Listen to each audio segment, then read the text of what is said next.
بسم اللہ الرحمن الرحیم. میرے پاکستانیوں، آج پاکستان کی سیاست کا ایک بہت سیاہ ترین دن ہے، جو کہ ایک سب سے صادق اور امین ایماندار شخص کو اس الیکشن کمیشن نے راجہ سکندر سلطان نے نااہل کیا. اس شخص کا نام تاریخ میں سیاہ حروف سے لکھا جائے گا. یہ میں آپ کو یقین دہانی سے کہہ سکتا ہوں کہ یہ جو رجیم چینج ایکسرسائز تھی، اس کا اگلا آج پھل پاکستان کو ملا ہے.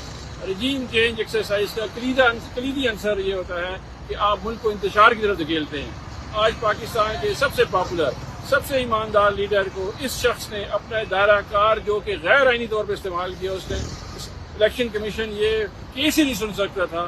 3 کیسز، مراد علی شاہ، شازیہ مری اور کافی سارے سیاستدان جن کے ہیں 2 سالوں سے یہ کیس یہاں پہ ہیں. اسلام آباد ہائی کورٹ کا جو ڈیسیجن ہے، جس میں انہوں نے کہا تھا کہ جی آپ ممنوع فنڈنگ کیس ساری پارٹیوں کو اکٹھا سنائیں گے، وہ بھی انہوں نے اس کی بھی پامالی کی ہے، کنٹیمپٹ کیا ہوا ہے، لیکن عمران خان کو نااہل کر دیا. تو میرے پاکستانیوں، آج نکلو پاکستان کی خاطر، عمران خان کی خاطر، کیونکہ یہ مسلط شدہ ٹولہ جو ہے یہ اس ملک کو تباہی کی طرف لے کے جا رہا ہے. یہ ملک سیاسی انتشار کی طرف لے کے، یہ جو امپورٹڈ رجیم ہے یہ سب کو سیاسی انتشار کی طرف لے کے جا رہے ہیں. تو پاکستان کی خاطر، عمران خان کی طرف خاطر آپ لوگ نکلیں.